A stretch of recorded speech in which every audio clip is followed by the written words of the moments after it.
Attention citizens. This is an emergency broadcast from the National Emergency Management Agency. This is not a test. An apocalyptic event of unprecedented magnitude is currently unfolding. All citizens are urged to take immediate action to ensure their safety. At 11 a.m. this morning, a catastrophic asteroid impact. A widespread and uncontrollable pandemic, an all-out nuclear war, a rapidly spreading supernatural phenomenon, delete as appropriate, was confirmed. The effects are global and catastrophic. Citizens are advised to 1. Seek shelter. 2. Prepare supplies. 3. Stay informed. 4. Avoid travel. I repeat, this is not a test. An apocalyptic event is occurring. Take immediate action to protect yourself and your loved ones. Stay safe. Stay informed. Stay together. And most importantly, don't forget to subscribe and rate your favorite podcasts. End of broadcast. If you're now thinking, oh no, now what am I going to do? Then you're exactly the unprepped idiot this latest edition of Mark and Paul's Opinion Hour is aimed at. Listen on as Mark and Neil explain exactly how to survive the apocalypse. Here we go.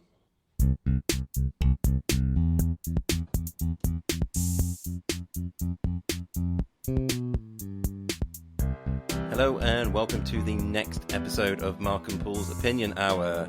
It is me again, Mark, with my good friend, brother from the same mother, Quizman Neil.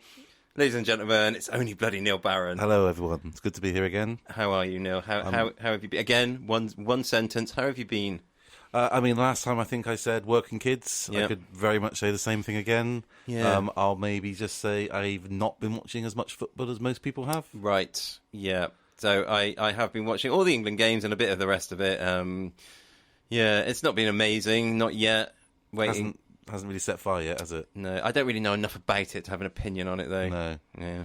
Let's not do this in another pod. No, this isn't a football podcast, so we are very much outside our remit at the moment. Yeah. Let me just rein it back in by saying I had a carton of milk in my backpack that I bought in the supermarket, and it leaked. Oh, no. So I've been better. That is awful. Was that today? Or? It was today. Oh, shit. Yeah. I'm so sorry to hear that. No, I've cleaned my bag out, but you don't know whether you're going to get rid of the smell. Is the smell going to be there? I mean, I was pretty thorough, but was I thorough enough? You're going to need a new backpack. That's a shame. That's a nice backpack as well. Yeah, just after your birthday as well. Just after my birthday. God. Anyway, today we are going to be talking about post-apocalypse. The apocalypse. Apocalypse, should I say? I got that wrong. The post-apocalypse. It's quite a hard word to say, isn't it? It is, yeah. Hopefully we'll get into it, get used to it. Oh, I haven't looked up the etymology of it. I'm guessing it's Latin or Greek or something. Yeah. One of those. But it's probably in it. It's definitely one of those two. But yeah, so neither of us know especially about the post-apocalypse. I mean, only what I've seen in TV and movies. I've never been part of one personally. You're not a secret prepper? No, I'm not actually, no. Do you know what bugs me? That if ever the apocalypse happens, whatever it is, as well as that happening to me, I'm also going to be so upset at thinking about all the preppers absolutely creaming themselves. They'll be so smug, feeling so smug about them. Oh, run out of milk, have you? I've got a year's supply of UHT milk in my cellar. Yeah, well, that's powdered milk. I'd rather die. I'd rather be eaten by a fucking zombie. You idiot. I was going to say that we've never been part of an apocalypse. No. We've watched a few films, a few TV programmes. Yeah. We lived through a pandemic. Do you think that's as close as we've come, isn't it? That's as close as it's got, I think, so far. Yeah, I think you're probably right. Which actually, in general, it was just kind of Zoom quizzes and secret drinking. Really. Well, not secret drinking, drinking alone. You were living your best life in the pandemic, so maybe you're going to absolutely thrive in an apocalypse, if that's anything to go by. Well, this is what we're going to touch on today. So we're going to talk a little bit about what our strategies might be, what items we might want to take with us, that sort of thing, and a few other bits and pieces on the way. And we've both been to Lidl and Aldi to do our prep. We've both been to Lidl and Aldi. A little teaser there for the listeners. So there's going to be a little extra feature we've not done before. Little extra feature. Yeah. I'll delight in sharing that with you later. Not bad. God, not bad. I was so close to not getting anything there. I'm not happy with it, but I was so close to there being nothing. Just about better than nothing. Anyway, I'm going to ding the bell and we're going to crack on with the episode. Love it. How does that sound? Let's do it.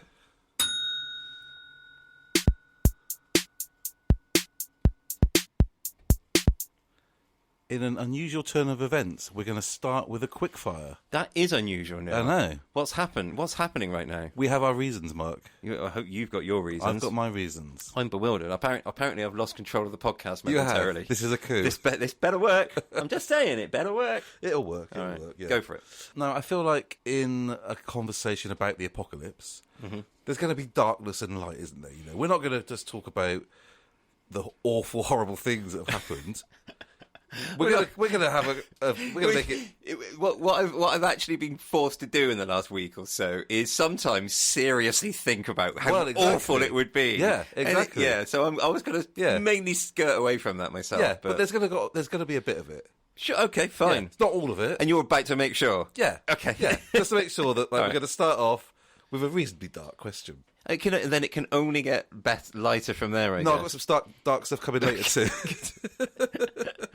Okay. Light and shade, Mark. Light and shade. Fine. Okay. Yeah. I mean, this isn't a fucking Scorsese movie, in all fairness, but still, okay. Okay. So, question number 1: would you prefer to witness the apocalypse or only know the post-apocalyptical world?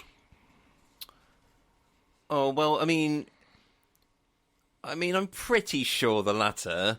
I'm pretty sure that it's in terms of general mental health well-being.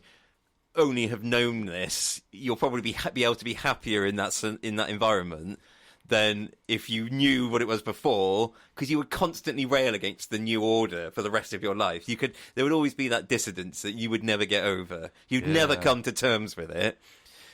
However, if I was there at the start, perhaps I've had an opportunity in the chaos to maneuver myself into position of power in the post-apocalyptic world. That's an interesting thought. Like maybe there's a power vacuum. The power vacuum has opened up, and I'm like a warlord now. Right. Think Mad Max. Mad Max. Yeah, that's where you're going to. Absolutely. Yeah. See, I think the opposite. I think it would be much better to have known the world earlier, because that's what you're trying to get back to. If you've only ever known this awful world that I'm assuming it's awful. I mean, it's normally pretty dire, isn't it? I can't see any scenarios where it doesn't end up being completely awful. I don't know. I mean, yeah, it really does. Okay, right. I think, and at least it's going to get worse before it gets better. That is true. Yeah. By definition, I feel like it's going to get worse before it gets better. Yeah. But if you knew what it was like before, then that's what you're aspiring to get back to. I think it would be useful that there are people around who know what it could be. But yeah, I want to be one of those people. But I think that's going to be a terrible life. I think you'll be unhappy because it'll be a difficult task you're doing. It'll be thankless, and all the time you'll be not succeeding in that task, and also remembering how all the things you no longer have. I mean, it's a bleak way of looking at it, but I just think that is how people would look at it. Yeah. But on the other hand, though, it's like being, I don't know, the sort of CEO of like a band of like warlords, being a CEW, I guess. Yep, okay. Chief Executive Warlord. Yeah, CEWL. Yeah. What's that? The Warlord. Yeah, I thought it was one word. Oh, was it one word? I don't know. Yeah. I think it might be. Okay. Or maybe I'd be CEW. Deputy? Exactly. So I could Vice. I'll be in charge of the day-to-day. Right. Whilst the chief executive warlord is out, I don't know, enslaving other humans for the spice mines or whatever. Or do the more big picture stuff. Exactly, yeah. I'll be more sort of blue sky, big picture stuff. Yeah. I'll be thinking about irrigation and big kind of infrastructure projects and stuff like that. Right. He'll be off, flaying his enemies or whatever, But I'll free up the time that he needs to do that. Yeah. And that will be my... Well, you need both, don't you? Exactly. Yeah. It's not all about the flaying, but it's not all about the irrigation. It's like either. when the chief executive warlord is away with like all the administrative staff, I'll be like, hey guys, if we process the right number of babies into the furnace today, we could all have pizza later. And I'll be that guy. Yeah, I did say it get a bit dark at times. I don't know why we're burning babies. I don't know where all the wood is. Yeah. But yeah. There's a perfectly good tree over there. You went straight for babies. Whoa. Hey. Who did he leave in charge? It was me, wasn't it? Yeah. But seriously, I'd rather be born in the apocalypse than only have known that. I think you're just going to be happier. Yeah, I think if the secret of life is maximum happiness, that's the way from the scenario you presented. I feel in the secret of life in this scenario, though, is getting back to where you were before, or making things better, and that sort of prior knowledge is going to help you with that. That would make the mental health of future generations better. Yeah. But it's not yours, Neil. I mean, it's a selfless act you're talking about here. That's just me all over, though, isn't it? Is it? Is it, though? Yeah. I mean, somehow your character is going to completely change in the post-apocalypse. Hey, it might. It'll be a bit of a jar. I mean, you only know like your true character when these sort of extreme things happen. That's true. I think I would rise. You to think the you'd rise to the challenge of post-apocalypse? Totally. Excellent. Yeah. How do you think you'd do in the Thunderdome? Because that's where you'll be. I don't really understand that question. You've never seen Mad Max Not in the Thunderdome? No. It's a big dome where everyone has to fight. How would you do fighting against other post-apocalyptic gladiators, basically? Well, we'll come on to this later. Yeah, okay. And I feel like poorly is the short answer. Yeah, okay. I'm hiding. I'm not fighting. You're a hider. Yeah. Classic hider. Yeah, to start with anyway. All right. Yeah. Until you develop your fighting skills. Well, until I just like get a bit of a lay of the land. Know what's going on. Okay. Yeah. Okay. Well, yeah. Anyway. Oh, okay. Fine. My second question is: you're living in this post-apocalyptic. Oh, I'm struggling to say the word. Post-apocalyptical world. Yeah. Apocalyptic. Is that a word? Just apocalyptic. Post-apocalyptic. Yeah, that. Yeah. I should have practiced this before. Or like Apocalypse. Yeah, it's the apocalypse. It's apocalyptic. Yeah. All right. What would you miss most about the current world when you're living in that post-apocalyptic world? I mean, not routinely killing other human beings. I guess. Probably babies. Yeah, not burning babies. I guess because that does take its toll eventually. But yeah, I think probably that. Just not being in a constant state of terror. I'm thinking more about like something a bit more Uber Eats. that sort of thing. Right, okay, yeah. Porn, internet porn. That's what you wanted me to say, right? I didn't. No. I was thought you said roast dinners. You thought I said what? Roast dinners. That is second on my list of things that I would miss after internet porn. I was going to say, like, you obviously don't say friends and family because that's the obvious answer. Oh, yeah. God, that hadn't even occurred to me. You went to internet porn before. Well, I mean, that's another episode. But, well, I'll tell you what, Uber Eats, then. Uber Eats. Fine. It's Uber in general, really. Yeah, sure. I mean, Uber. God, that'd be useful. If everything else fell apart, but Uber kept running, and you could always still find an Uber, that would be weird. Will we still have telly? Well, no, I don't think we telly? would. No. No, I mean, well, who's going to be making it? And like, where's the electric going to be made? Assuming that we're assuming the entire collapse of society here. Even telly? Even telly, yeah. Oh my well, there God. might be. You might still be able to pick up radio and stuff like that. But anyone who's got a camera and is wasting valuable resources on, producing some sort of television and then broadcasting it so everyone can see it. Yeah, that's a lot of diesel they're burning there. I think my answer would be telly. That's a lot of babies, Neil, to create that much energy. So just be responsible. Hey, if we could only get energy by burning babies, we'd be much, much more energy efficient, wouldn't we? Yeah. Or maybe not, or maybe we wouldn't.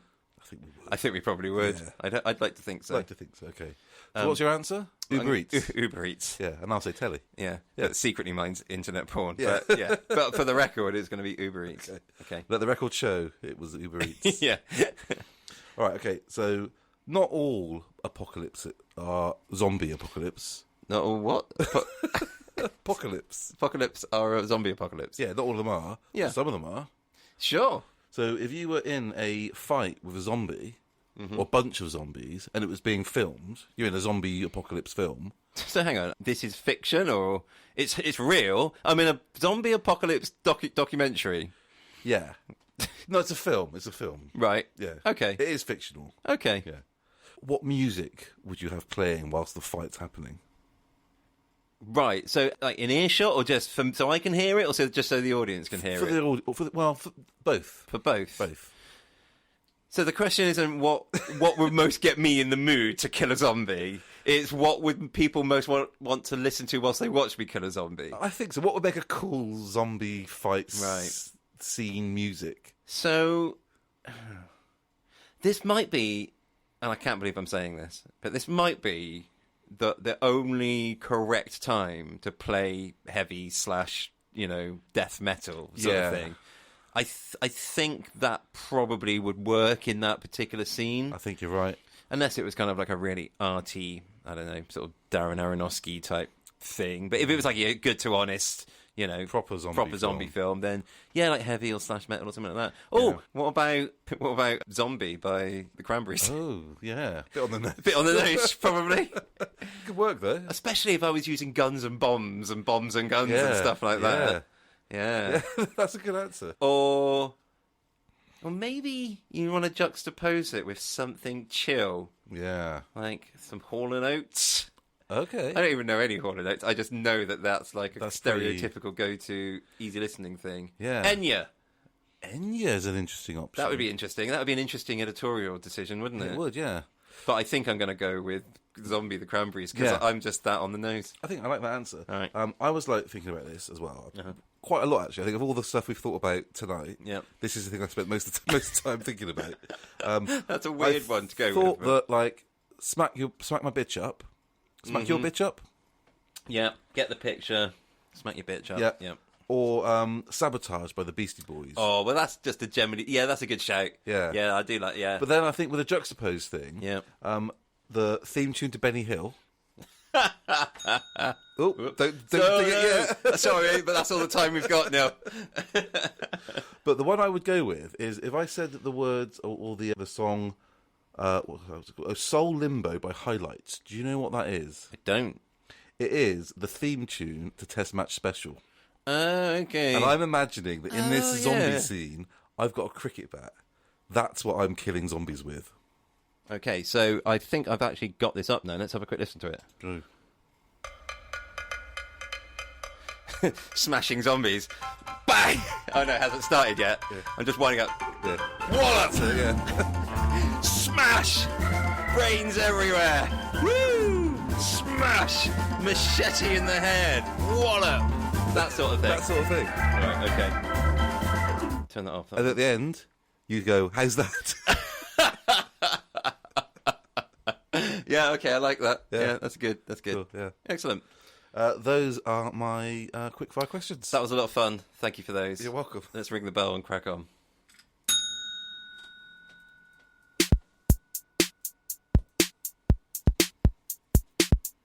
Moving swiftly on now.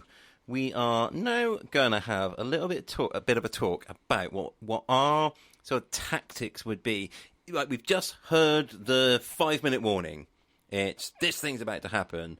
We're running at the house, and we're now into the wilderness. And it's like, what's going to be our strategy? What are we thinking? Where are we going to go? What are we going to do? What's going to be our strategy for surviving? And I think we could probably maybe look at this like short term and perhaps even longer term. Okay, that's a good idea. Yeah. See how you go. But what have you been thinking about? Well, you just left the house. You got the kids. I assume you're taking your kids. Well, that's a good question, isn't it? Is that our starting point? Like, sure. Yeah. I mean, this can't be one of the. Because later we're going to talk about what 5 things would you bring. You can't include your kids in that. Like, your kids assume you take them anyway. But it's a really good question, isn't it? It's like it's. When I was thinking about this, I was absolutely clueless. It was like, I don't know. I really don't know. You'd leave your kids?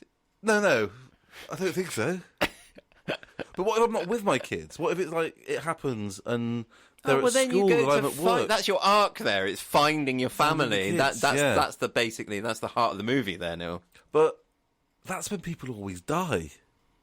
Oh, we're going to die, Neil. In the post-apocalypse, you and I have not got what it takes. No. So I've been sort of like... Is that the short answer? I mean, yeah, I think we could probably condense this down. Is that we would die almost immediately, Neil. Yeah. We'd fall down the stairs on the way out of the house and break our necks. And that would be a blessing, I think. Yeah. We'll be out of misery and we won't be a burden on everyone else. Yeah.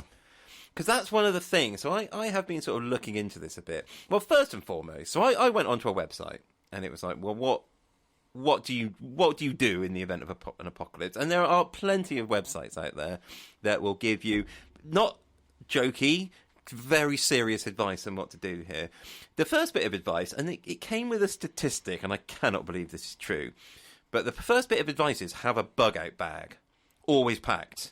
A bag that's going to keep you alive for 72 hours. Okay. So that's going to have like your basic stuff in it. It's going to have like long sleeve, like warm clothes so you can like survive night. It's going to have, fire lighting stuff. It's going to have medicine. It's going to have water. It's going to have a bit of food, maybe a blanket or two. Kendall mint cake. Kendall mint cake. That's the perfect thing to put in, or a Chucky Hobnob in a pinch. Oh, a pack of Chucky Hobnobs, not just one. Oh, yeah. Well, I know, come on, we've got a ration now, Neil.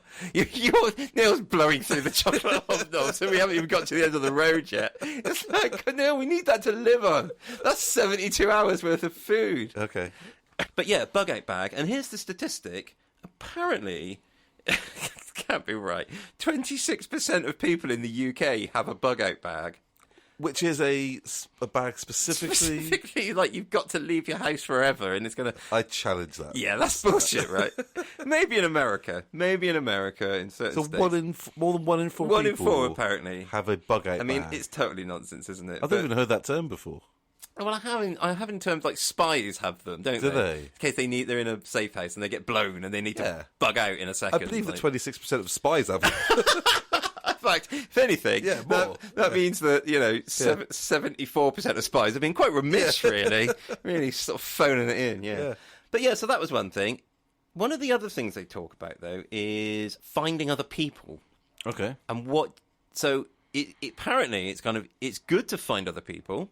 So if you're going to hook up with and get a bit of a gang together, but also this website I was reading, it's completely brutal, but it's like, but you don't want to pal up with someone who's then going to be a drain on your resources. Yeah. So it's only pal up with people who have got the skills that you need. But so then you're a drain on their resources.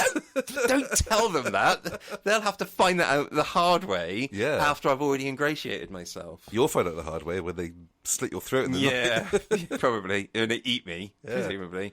But, yeah, so it's about sort of being a bit brutal. And it's like, if you think someone's going to be dead weight, you can't. And this is the other thing. This is the main advice they give you, is that you've got to leave your current moral and ethical framework behind. The rules have now changed. Fucking hell, and that was dark. the best advice. That was the biggest thing they said. That is the biggest thing to survive in the apocalypse. Is the rules are completely different, and if you don't adapt to that immediately, you're going to fucking be the one suffering. Oh my god, I don't think I could do that. I know, right? That is dark. It's absolutely brutal. On a more sort of like practical note, it's like find fresh water. That makes a lot of sense. So I was thinking, so we live in Bristol, so I was thinking maybe make a beeline. Oh, so you want somewhere that's quite remote, so you can hide from warlords or whatever, or zombies, or aliens, I guess. It's an option. It could be, couldn't it? Yeah. But you want to be near Frosh. Chew Magna, I thought. It's about a 4-hour walk from here. Oh, I don't know South Bristol that well. And I did see, actually, you'd have to go through Knoll. Knoll West. I mean, you wouldn't do that now. Can you? I was going to say, can you imagine Knoll West during the zombie apocalypse? Well, clearly you've never been there then. Would you notice the difference? That's very mean. I actually go to Knoll West quite a lot for work, and it's actually fine. It's a perfectly nice part of Bristol. It's fine. It's perfect. It's fine. I hear it's on the up. Yeah, I think there's some decent, nice parts of it. Could be a good time to buy. A lot of very respectable people, perfectly nice people living in very, very nice areas of Knoll West, I can assure you. All right. Anyway, you'd kind of have to go through there on the way to Chew Magna. My thought was that... So I've read somewhere... I should point out for anyone who doesn't live near Bristol that Chew Magna is a reservoir there. There's a freshwater reservoir that actually, I think Bristol gets most of its drinking water from. I think that's true, actually, yeah. So that's why I was thinking Chew Magna in particular. Yeah. Control the reservoir. Control the water. Become a board lord. But that's point A and B on my to-do list. Yeah. So I read that a research team at Cornell University tried to model the impact of a zombie apocalypse. Okay. Using like disease modelling, statistical methods. Mm-hmm. It was in America, but basically their research found that within 4 weeks, almost all of America would be completely infested with zombies. Yeah. Oh, really? Even though there's massively remote bits? Well, the areas that weren't were the really remote areas of Montana and Nevada. I was going to say Montana. I was thinking maybe Colorado as well, in the mountains, like... Maybe. Well, what I read was Montana and Nevada. Fine. Yeah. Okay. So, if you were to apply that to the UK and within sort of kind of close to Bristol, maybe the Brecon Beacons. That's pretty remote. Yeah, true. Yeah, but it's quite a trek. But it's also very exposed. I don't think from a sort of surviving the elements perspective. That's true. It's going to be a challenge. What I thought though was because whenever you see this sort of thing in the movies, is the roads are totally gridlocked. Everyone's trying to get out, and the cars are abandoned, so you can't get through. Yeah. So I was thinking maybe get a bike. Okay. A push bike. Get an electric bike, maybe. Oh, maybe.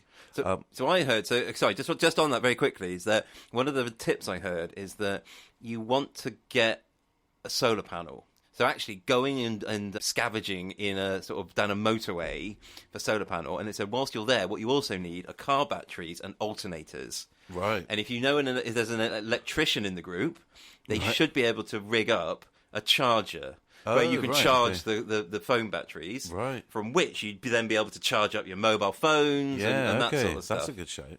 So, yeah. So I was thinking, in terms of like getting somewhere that's quite remote, going to Jane and Alan's place. Yeah, up in the Cotswolds. So up in the Cotswolds. Beautiful part of the world. Yeah, it's a 30-odd mile distance from where we are now, 30-something miles. So we could probably do that in a couple... If we worked hard, 2 or 3 days. Yeah, exactly. Yeah. You could go... You wouldn't have to drive. If you had a bike, it'd be good. You could walk it, probably. You could get there. If you've got a bike, you're going to be still on the roads, and that's where the zombies are going to get you. The zombies will have checkpoints set up at this point, I'm guessing, across all major thoroughfares. Right. But you're going to have to go cross-country. Yeah, and you could do that. It's pretty remote. Yeah. You've got options. So that was my main thought. Okay. Oh, one thing I read that seemed like a good idea is that defence is the main thing. And a deserted prison apparently would be an absolute, goldmine in terms of survival in the post-apocalypse. An abandoned prison near a fresh water source is the absolute Shangri-La of post-apocalyptic world. Okay. Because it's easily defendable if you can sort of get it in and get, if it's like any perimeters or you could go into a perimeter. Yeah. But you can basically, it's one of the most secure places you'd be able to find. Prisons if you could take control of it. And if it's got a fresh water source there as well, then that's the absolute... That's how you're going to survive it, basically. Okay. One thing I did read here, and I have tried this, and it seems to work, is that if you've got an analogue watch, or clock, I think would work, that is keeping good time, and it's got the right time, you can always know where south is. So this is so you point the minute hand towards the sun, and then... south is midway between the hour hand and 12 going clockwise. What? So you get a watch and it's got a minute hand and a you've got one there? I've got one here. Right, okay. So I don't know where the sun would be now. It's probably going to be over there somewhere. Right. It sets that way. Okay. So point the minute hand over there. Yep. And then between the hour hand and 12, but going sort of clockwise, midway round, which way is that? What's over there? That's south. And it worked. I got exactly the same result at a different time of the day. That's amazing, right? Yeah. Yeah. Is that true? That's apparent. Yeah, well, you do it yourself. So I can show you the compass on my phone, and it says south is that way. That's amazing. And I did that in the morning. That's a good... I mean, and we're in the evening now, but yeah. If we get nothing else out of this podcast, there we go. Then it was worth it. That's a practical tip. Yeah. That will be my... Well, don't tell anyone, because that will be my special skill. I'll be like, I've got a superpower where I always know where south is, so you've got to keep me around. Yeah. Like, when Crocodile Dundee pretends he can tell the time with the sun. He does, doesn't he? Yeah, I'll be like that. It'll be a scam, but it will get me in with the gang. Yeah. It'll be like, it's just a superpower I've always had. Yeah. It's the sixth sense to where south is. Exactly. But that was pretty much... Oh, one other thing I thought maybe in terms of tactics is like once the post-apocalyptic world is fully established, you're going to have like bands of warlords, that sort of thing. I figured if the population's been pared right down to a fraction of its previous size, and I've somehow managed to survive, I might have a rare talent of a beautiful voice. By comparison with the remaining people. Yes. I could be a rare talent. Yeah. I was thinking about maybe being a travelling bard. Oh, okay. Roaming from settlement to settlement. Yeah. Making my money. Pretty good voice. Well, I could be a new... I'll make some sort of futuristic instrument out of, bric-a-brac I find on my way. And I'll scratch out a living going up to, taverns and, pop-up taverns and what have you. Yeah. Singing my songs. That's probably a good way to keep yourself alive as well. You're offering something that no one else is doing. I think so. Yeah, you're an asset. Or what I also thought is that I would try and maybe utilise my sexuality. That might be a skill. No, that I think could... the first idea was first better. one. The go with singing the first one. Yeah. Great. Yeah, sounds good. Have you got anything else for like skills and tactics? I'm just going to sum up. I think we're hiding. We're running and hiding. Yep. We're going quite remote, but not uber remote. Yep. We're keeping off the roads. Yep. And we're got our little bag of stuff of Kendal mint cake. We've got the bug out bag. The bug out bag. And most importantly, we've ditched the children. Well, I'm not going to say that out loud. Okay. But It's always okay. Yeah. Well, only I know what Neil just indicated. Excellent. Great. Well, I think that probably covers it. I'm going to ring the bell. Do it.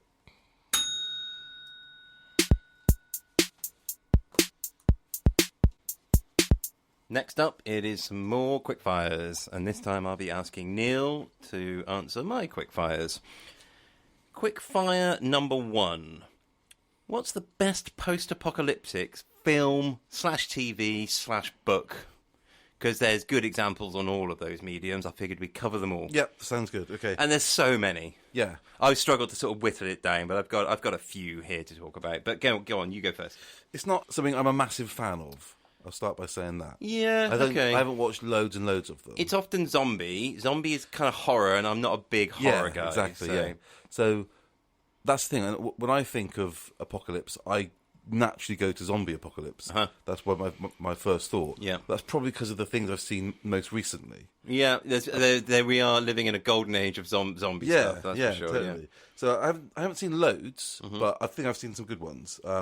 So I'd say my shortlist is 28 Days Later.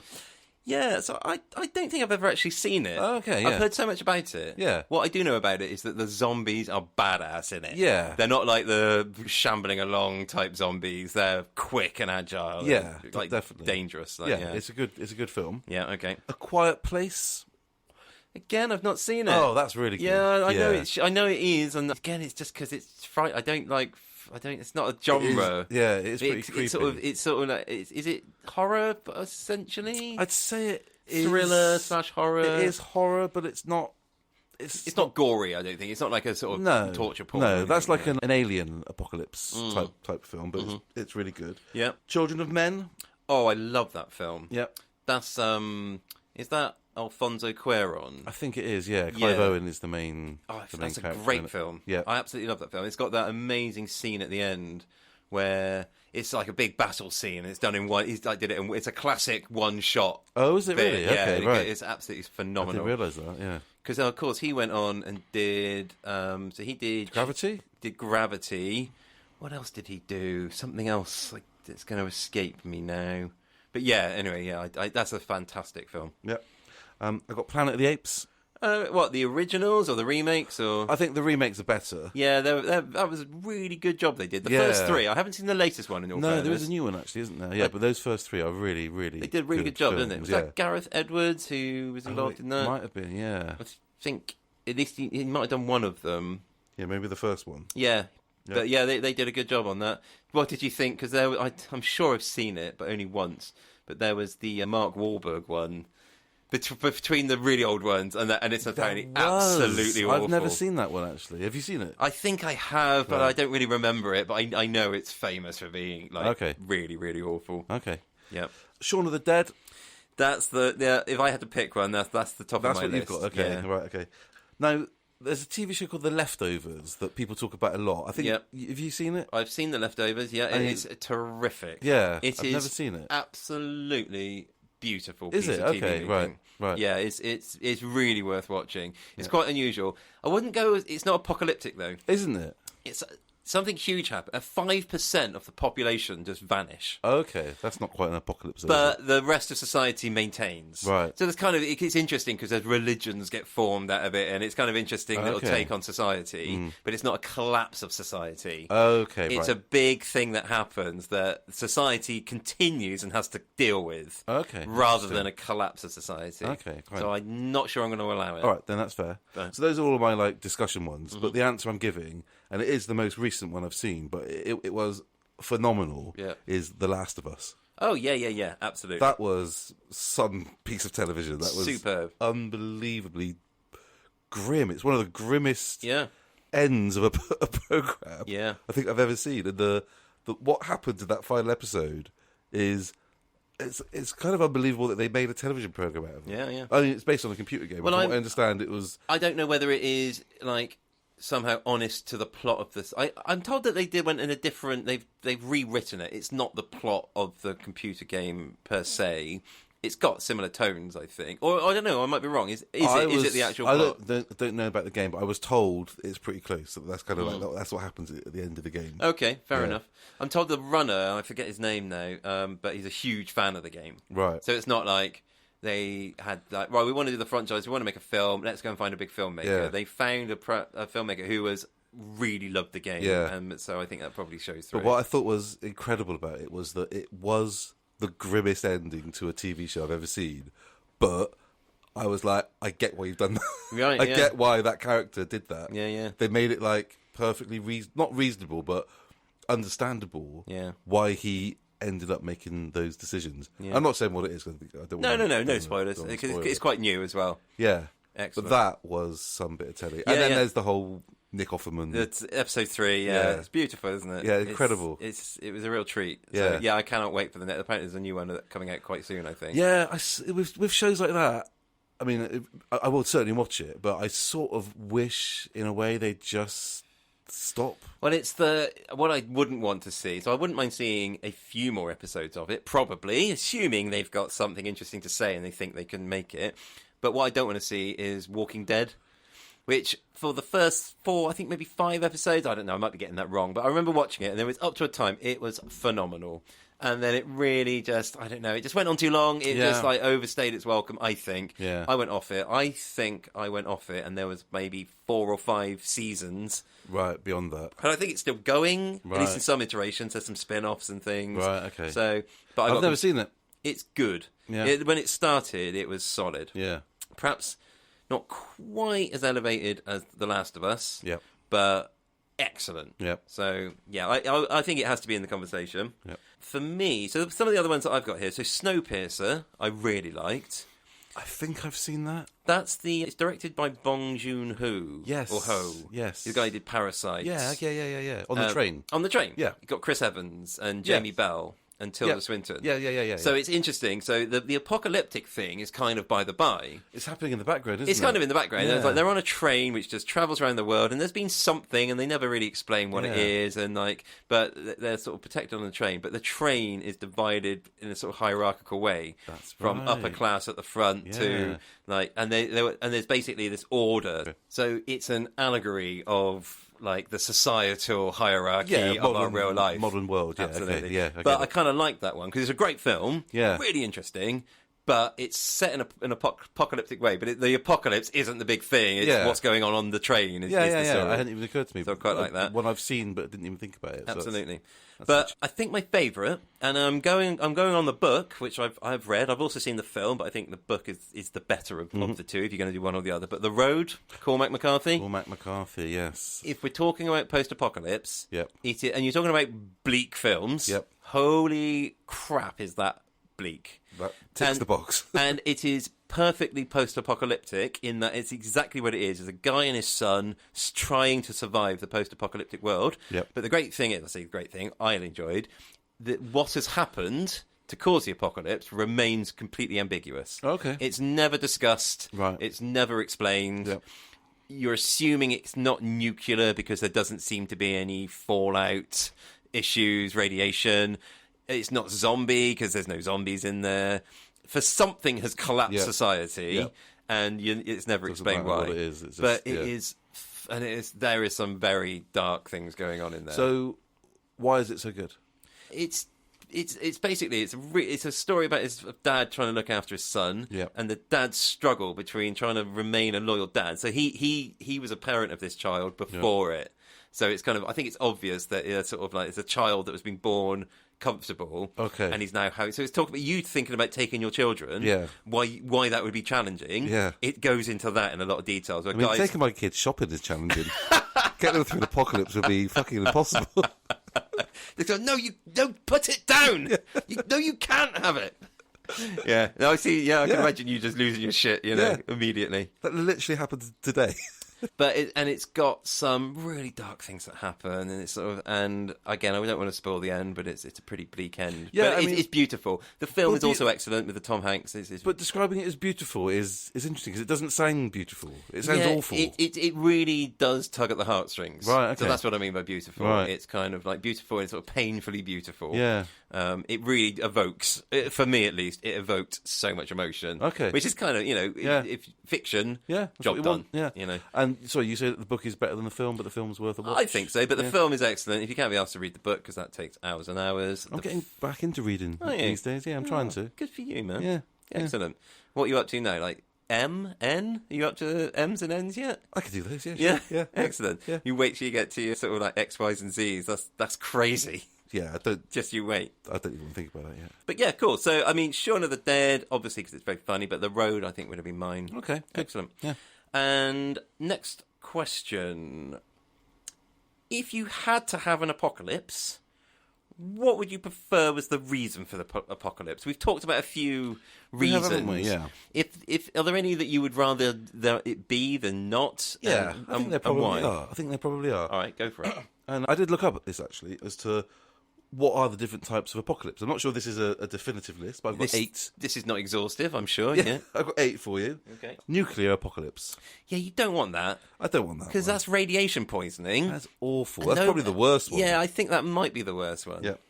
Zombie apocalypse. Yeah, again, that's like, you're gonna have to be killing friends and neighbours. You're gonna have to, just to get the hell out of there. Yeah. It could be your family, Yep. and you're going to have to be putting spikes through people's heads. Yeah. And you don't don't need want that. I don't want that. Agreed. Pandemic. Yeah, but you're immune, perhaps. You're one of the 2% that are immune from it. That sort of thing. That sort of thing. That could be the apocalypse. That could be the one. But and we had a pandemic and it was fine. Well, no, it wasn't. Loads of people died, Neil, so it wasn't fine, was it? But it wasn't fine. It wasn't the collapse of society. No. Yeah. Climate change, which perhaps is the most prescient one. Yeah. Yeah. So I have to admit, I've got one I've got down here is just act of God. I'm going to come to that. God's real, and he comes in and he smites us, like, global flood or something like that. But the reason I quite like that one is that at least it wasn't something stupid we'd done to ourselves. Yeah. Climate change is obviously exactly stupid that we've done to ourselves. For that one, asteroid, perhaps a bit dull. Also, it's so what you're thinking about there, because the problem with that is you're going to get this is what killed off all the dinosaurs and stuff. You're going to have like a nuclear winter type situation where so much stuff is blown up into the atmosphere, there'll be no sunlight, so all crops will fail, and then the whole world will be in like a darkness, basically. Yeah, that sort of thing. That's going to be a pretty grim existence, I reckon. Yeah, I mean, none of them are great. I think we've always said, by definition, they're all pretty bad. No, agreed. Yeah. Technological failure, like all electronic stuff that stops working. Yeah, but that could be like a solar flare or something, couldn't it? Yep. Like big solar flare knocks out all the electronics. Yep. Do you think, though, that would be a complete collapse? Or do you think that they'd be able to get things up and running again after that? Assuming that all the circuit boards are wiped out, Yep. do you think that we'd be able to somehow generate new circuit boards and slowly replace them and actually get things back up and running without it all going completely to shit? Or do you think it will be, we'll be killing our neighbours and I don't know why eating people and you stuff? think I'm qualified to answer that question. What about me? Screams. Because you're the other person in the room. You're the only person I can ask any questions to. All right, then. No. Thank you, Professor. Okay. Right, so there's 2 more apocalypses that we haven't talked about. Okay. From my list of 8. Yeah. And these are the 2 that I think I'd most like to be involved in. Okay. So one is Alien. Yeah, that's on my list, and I think that would be okay. Again, it wouldn't be our fault, actually, and it would probably galvanise us in a way that humans have never been, galvanised before. Possibly. Just look at Independence Day. That's what springs to mind, isn't it? I watched that recently. Yeah. I really wanted something crap to watch of an evening. Does it stand up? Yeah, I thoroughly enjoyed it. Yeah. Sometimes I'll be like, I want to watch a film, or maybe I'll watch this, I don't like this, and I'll turn it off. Yeah. Watched it all the way through. Great. And, thoroughly enjoyed it. It was exactly what I needed. And also, it's like, Fucking up, there are aliens. Yeah. Yes. That would be something, wouldn't it? I mean, it'd be interesting. Yeah, I mean, they're murdering us. The day that we find out the aliens exist, Yeah. that would be one of my more interesting days. Yeah. Of my existence. Isn't part of Independence Day that he has like a USB stick and it happens to fit into the alien technology? I don't know if it's USB per se. I think it might be wireless somehow. Oh, okay. I don't remember. But yeah, anyway, he writes a program. What's code? So we did something for this episode that involved me trying to get files off of my iPhone onto my PC. Yep. And it was impossible. Eventually, I had to email them all separately. And thankfully, they were small enough to email to myself. That's what I did as well. Was it? Yeah. So the thought that Jeff Goldblum could, immediately, effortlessly link to this alien thing and put a virus on it, laughable. Yeah. Right, so Alien is my second choice. Yeah. My actual choice of what I would love the apocalypse to be is religious rapture. Oh, fabulous. Yeah. But you get left behind. I'm okay. So you're raptured. I'm raptured. So hang on. So your best apocalypse. Hang on, am I raptured? No. I mean, I'm not surprised. I'm a little bit surprised. I was surprised I was as well, but yeah, there you go, I was. Yeah. So hang on, but so you're fine to do the apocalypse as long as your apocalypse is heaven. Yeah. And everyone else is having the actual apocalypse. Yeah. But you're not having to But experience also, that. it's like fuck. All those religious nutters were was right. exist. Well, I would love that. I mean, Yeah. I'm an atheist, but that was only because I currently have no good reason to believe Yeah. in God. If That God would make you believe it, if wouldn't God it? presented himself in a sufficiently evident way. Fucking wiped out everyone. Like, almost everyone. Well, but so would you? So are you thinking? So the rapture is basically all the good people ascend to heaven. Yep, that's me. And everyone else, this is where you got the four horsemen, I think, is all part of that, isn't it? They come in and basically wreak havoc and cause mayhem and torment people who aren't raptured. Yep. So I don't want to be part of that. yeah, all right. So you're getting raptured. What about the kids? The kids getting raptured now? I mean, only off the back of me. I'm like, I vouch for them. You got them in the double buggy, I'm like, and they come with as like a +1, yeah, +2. Let me go on there. Yeah. You go out to the big bouncer on the pearly gates, St. Peter, I believe that is. That's him. And and he's like going, these two aren't on the list, and they're going, they're okay. They're with me. They won't cause any trouble. Yeah, I'll look after them. yeah, I vouch for them. Yeah, Go on and get in there. Yeah, And then, but then he's like, hang on, mate, your own trainers. You can't let your enemy trainers. And you're like, no, but they're kind of smart trainers. Yeah, they're black trainers. They're all right. Yeah, all right. Rapture. I think, for me, Alien is probably where it's at. Yeah, that was definitely my second choice. I put quite a lot of, I'm a pretty card-carrying, dyed-in-the-wool atheist. To find out that God suddenly existed would be a bitter pill to swallow, I'll be honest. Wouldn't that be incredible, though? I mean, saying that, the actual atheist position is, well, I don't know, there's just no evidence for it. And should there be evidence, a good atheist would be, yeah, fine, I'll believe it as soon as evidence. So, a good atheist. Yeah, that's true. Yeah. That's my answer. All right, good stuff. Lastly... There's more. Yeah, there's one more. That wasn't that quick, was it? No, we have not been very quick with these. Right, let's see if we can get quicker with this one. What would the currency be in the post-apocalyptic world? I could be quick on this one. Go for it. If it's not the American dollar... But it won't be that, because, money's going to be meaningless. And it's not gold. Yeah, no, because, again, that's got no practical use. There's going to be children's teeth. Children's teeth? Like, because people collect them like gems. Yep. I suppose you just get them straight out of the incinerator, don't you? Just to check their mouths. You just... Right, so you're removing the teeth before you're burning them for fuel. It's easier, isn't it? I guess so. Yeah. I kind of thought that, so batteries, I thought maybe, because that's got a real practical use. That's the better answer. Yeah. So you got that's where you want to stockpile batteries, maybe. Yep. Because they've got real practical use, so everyone's going to want them. They're all going to want to power stuff, so maybe that. Diesel. Yep. Not petrol. No. Do you know why not petrol? Because... No, I don't. Petrol goes off. Does it? It goes off after a year or two. I don't know whether they call it skunking. Maybe I'm thinking of something else. But anyway, it goes off and it's unusable. I did not know that. Yeah. So, but diesel, on the other hand, apparently lasts... I don't know if it lasts forever, or it certainly lasts a lot longer. That might be the most useful thing we've ever mentioned on this podcast. That and the how to find south. That's true, yeah. Yeah. So between those two. Yeah. Pogs, maybe? Pogs. Make a comeback? Like all those pogs that you saved. They'll be worth something one day. Yeah. You'll be laughing. Yeah. You'll be like swimming. You'll be like Scrooge McDuck swimming in his swimming pool of pogs. Thought also maybe jazz mags. Why? There's no internet. There's Neil. no internet. Think, Neil. Yes. Think. Of course. Like just the swimwear sections of Grattan catalogues, that sort of thing. So if you could scavenge that, I think if it happened, like the apocalypse happens today, and I was in charge of a band, I was the Rick Grimes of the group, if you like. Who's the guy from Walking Dead? Okay, Andrew Lincoln's character. I was pretending I knew what that meant, but yeah. I think the first thing I'd have us doing is scavenging pornography on the side of the road.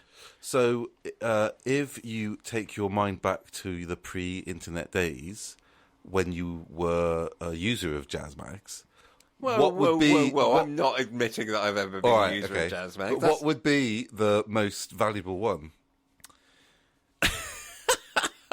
I honestly don't know. Don't you? Jugs? Is that what? I think that's one. I don't think I've ever seen an edition of Jugs, but I'm sure that was one. Okay. Again, just like it's not Playboy, is it? Yeah, maybe Playboy. No. What are the other ones? I don't even know. Like Penthouse was one. Okay, that was quite classy. Was that Hustler? Which is like Penthouse? Not Penthouse. Playboy.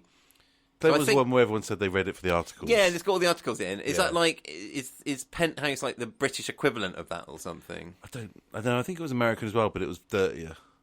Dirtier than Playboy. Yeah, much dirtier. So that would be like a tenner as opposed to a Playboy. It's like a fiver in the new world. That's the way I currency. I judge it. Yeah. So yeah, I think that would be my answer. I think we will be hard copy pornography. Yeah. There will be a market for it. You would be able to. That would be a very liquid asset, I reckon. Yeah. That's gross. Yeah. Sperm. Maybe that would be a currency. Maybe liquid gold. Ugh. I hope we cut this bit out. It's just like, don't forget your tip. Oh, Grace. Mark, this is supposed to be a children's program, isn't it? This will definitely go down as explicit. Okay. God, if your kids ever listen to this, they might listen to this one day. Yeah. They don't currently consume podcasts, do they? No. Good. No. Good. So we're landing on jazz mags. I said kids' teeth. Kids' teeth. Fine. Yeah. We'll do that. I'm going to ding the bell. Please.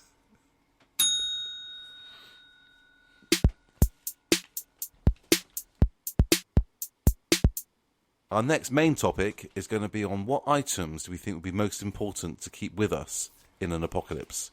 Yeah. So first and foremost, I mean, you're limited to what you can carry. Yes. So that's a huge part of this. Absolutely. But it does seem to be some things that you really do need. Okay. So, I mean, I'll start with the main one. Well, before you do that, let me just say that I come at this with a list that I am absolutely unsure of. You may say 5 things that are not on my list, and I go, oh shit, obviously, yeah, of course. Right, okay. I am not at all confident with my list, is what I'm saying. I think my main one, or at least one of my main ones, in all fairness, is, I think, definitely specific to a zombie apocalypse as well. Okay. It would be good in any kind of apocalypse, but especially, I think, in a zombie apocalypse. So I've got anti-zombie cream on my list. Is that what you're going to say? Well, no, you're not even taking this fucking seriously. You can't just make stuff up. It's got to be... I mean, are we doing this or not? Okay. No, you cannot have anti-zombie... I mean, what the fuck is anti-zombie cream? I mean, I'm not making it. I'm just getting it off the shelf. But why would it exist before the zombie apocalypse? Well, in case. But how would they even... No.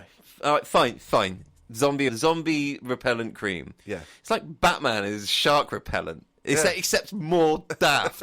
You've done the impossible, Neil. You've been more daft than like the original Batman, Adam West Batman. Yeah. And do you know how difficult it is to be more daft than Adam West Batman? I mean, thank you. No, not thank you.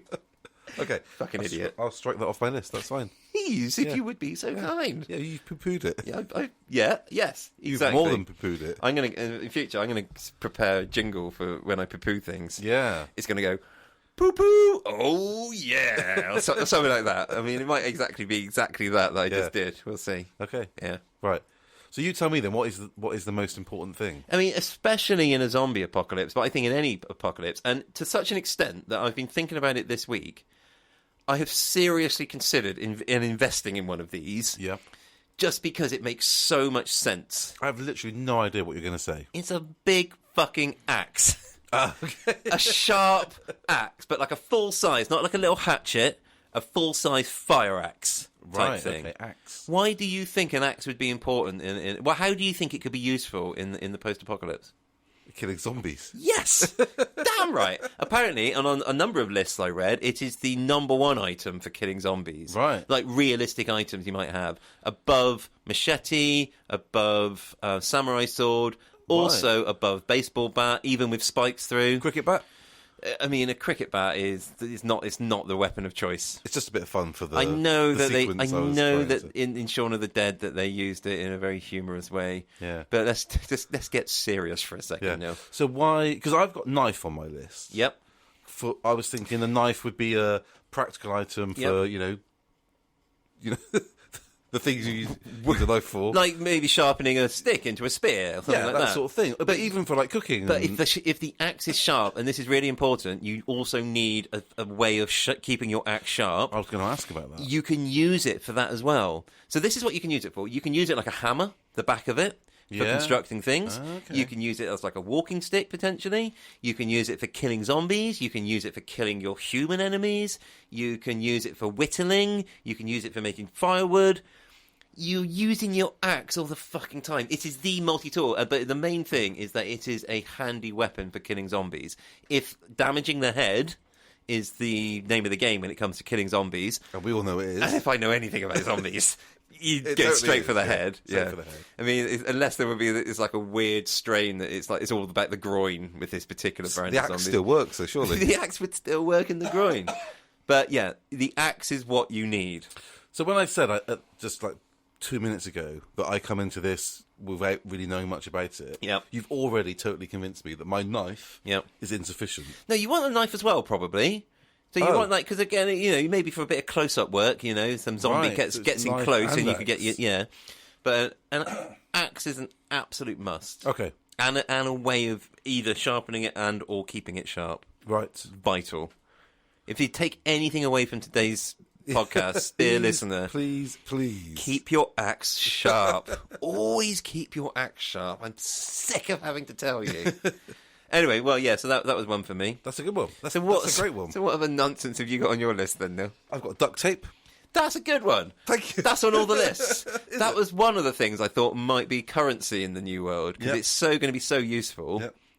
Also, do you think that, like, the new form of art would be like gaffer tape modelling, like sculpting using gaffer tape? No, because gaffer tape is going to be way too valuable to use for art. That's true. Yeah. Only the biggest warlords and their deputy warlords will have gaffer tape art. Yeah.